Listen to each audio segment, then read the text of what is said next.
Well, good afternoon and welcome to our next installment of Coffee in the Barn. We hope you've been watching along on the previous episodes. We've had a good time just discussing the book and things that God has shown us and uh, the way that we've been able to reach some folks that we never thought we would. So thank you again for tuning in. And today we have a really special guest. If you've watched the previous videos, it's been Dwayne and I, but today we have Taylor Morris, and Taylor is the lady responsible for the cover of the book, and we'll get into that in a little bit. But I thought it was so cool when we were talking about the book that the first thing you said was, "Well, I need to read it." And we'll get into how that was. But before we get there, just tell us a little bit about Taylor and some of the things you do and where you are. Yeah, so I am Taylor Morris, obviously, Dwayne's daughter. I am a graphic designer for Denny's, and I went to Anderson University, the South Carolina School of the Arts. Art has always been something that I knew I wanted to do, but it was how do I implement that into my career, which is why I chose graphic design. And I think it has allowed me to use my art and my creative abilities further than I ever dreamed I would have been able to when I was just a kid. Oh, that's great. Well, speaking of that, how did when did you know that art was something that would be a part of you? Yeah, so I've always been creative. One of my earliest memories of like being in art is I remember going to an art class, and I think my parents just kind of saw this like spark in me that they really wanted to kind of flame or fan into a flame and really like push that creativity. So I took a lot of art classes growing up, and they really encouraged me to continue to explore that. And so when I got to college age, it was how do we use this so you can use it in your career.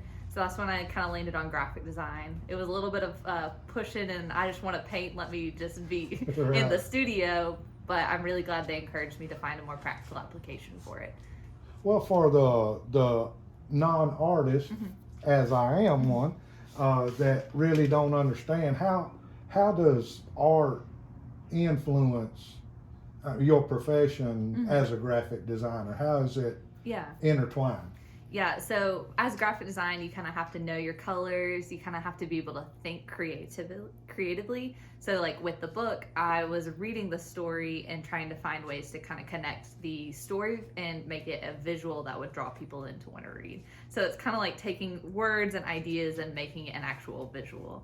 Oh, wow. So it is art in a sense. It's just got more of like a practical use. Wow, that's uh, who were some of your early just artistic influences? Yeah, I think, even though my parents wouldn't say they're creative or artistic, I just remember Dad would always draw on the sidewalk and Right. invite me to do that. And my mom would always try, she'd do a lot of scrapbooking when we were younger. So we would always go to scrapbook parties. So I think even though they would say they're not artistic, I think they really did have a big influence past just kind of getting me into art classes. And then I had a really good art teacher, or two great art teachers growing up. One who taught me watercolor, Pamela Brown, and Miss Deborah Blanton, who was my art teacher in high school, who really just encouraged me and saw that talent in me and really pushed me to get better, which I really appreciate. That's great.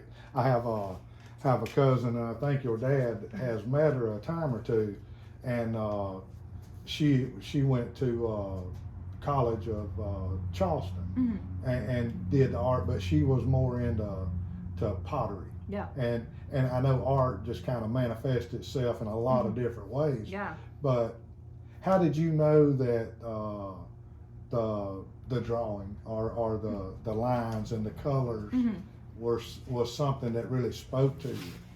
I really don't know how to explain it. I've just always been drawn to it, and it's not. I wouldn't limit myself to just like drawing. I am kind of think of a project that I want to make, and I work backwards from there.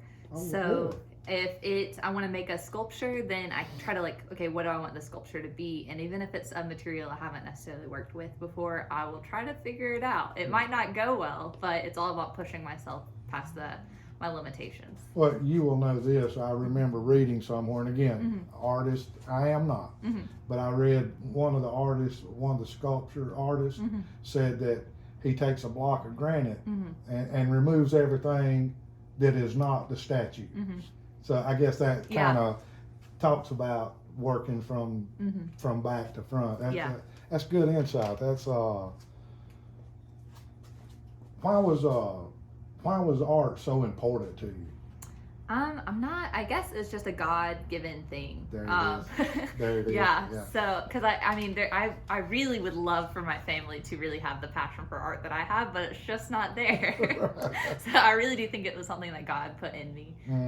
And so I just have this desire to constantly learn and to learn how to do new things. And Dad will always try to find verses that apply to artists, but I mean, you see God creating just from like in the beginning where he created and had this like the ultimate creativity of creating from nothing, which is something I'll never be able to do. But I mean, you just see his creative plans and how he just thinks through and orchestrates masterful, detailed plans that he uses.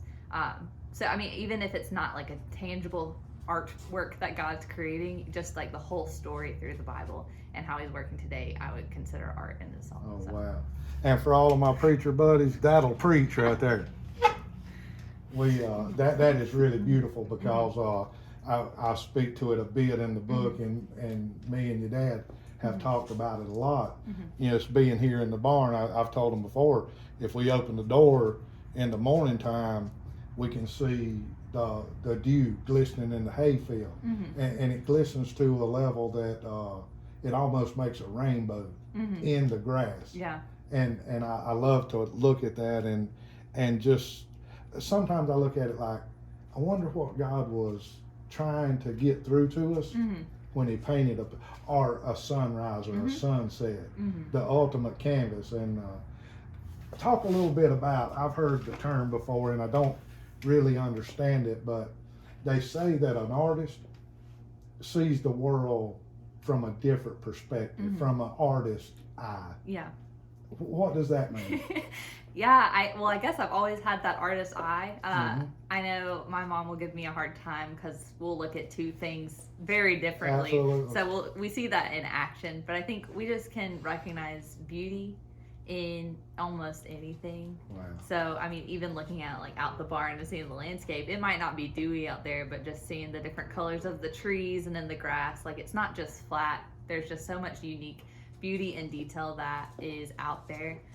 So I think it's just recognizing the details, which is, you know, as a Christian is really great because you can kind of see just all the details that God has put into his creation. So. Wow. Well, that kind of leads us to when, and I know you know the story, but I'll share it again. When when I and your dad were first talking about you can't walk on one leg, the first thing he told me was, well, I think it's a good idea to put it in a book. And you know, everybody knows the cliche, you can't judge a book by its cover. But after we got the story together, and you know, I'd asked him, what do we do about the cover? Because you know, it's a known fact that if a book is on a shelf, if the cover doesn't attract you, 90% of people will not pick it up. Right. So how did that, your artist eye and seeing things from a different perspective, you know, I said earlier, you said, you know, I need to read the book.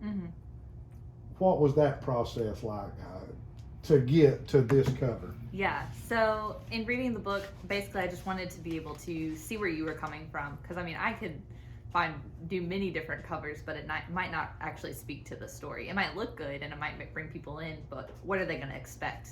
I wanted to make sure they were expecting what they were going to get. So when I was reading through the book, one of the things that really stood out to me where you were talking about, you know, for trying to go up the stairs for the first time. I think it really encompassed just the whole idea of this daily thing that was so easy before, that you're having to put in all this effort, but you also had all these people that were around supporting you as well. So I think it really spoke to just the whole story of, you know, just having to put in the hard work, but also the people that were supporting you along the way. So that's why I chose the stairs. As you can see, And then in some earlier concepts, I had also added a little bit of texture so the text wasn't as easy to read, so other people would have a difficult time reading it, because it's, they're having to put in that extra effort, but we ended up scrapping that for legibility issues. But that's, that was me getting a little bit more artistic versus functional in my design, but, I was just having to read so I could better understand where you were coming from. And what your words and how to translate that to actual cover design. That is beautiful. I know we when you sit down and talk with an artist, I mean, I'll sit here and talk till dark, but I know we got to pretty soon wrap it up. So being a part of the book, and again, we all have talked that it is involved with the book. We've talked about our goal was to reach one more person. If not everybody's going to have a stroke, right, but everybody's going to deal with something. So from your perspective and what your input into the book, what would you say to encourage someone, not necessarily that's had a stroke, but is dealing with whatever issue?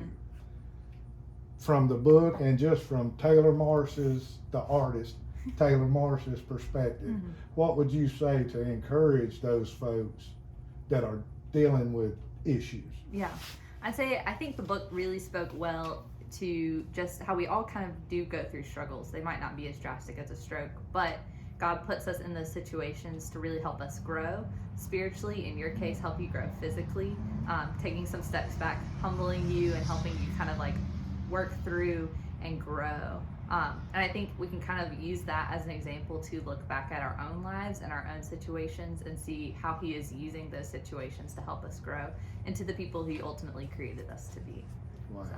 That is, and again, that'll preach. Thank you so much. It is just, like I say, I could sit and talk with you all day, but I want to say in front of whoever may be watching this, thank you for your input. It's beautiful. When I first saw the cover, I remember you had sent me over 4 or 5 different, what do you think of this? What do you think of this? And when I saw this one, it was like, well, thank you, Lord.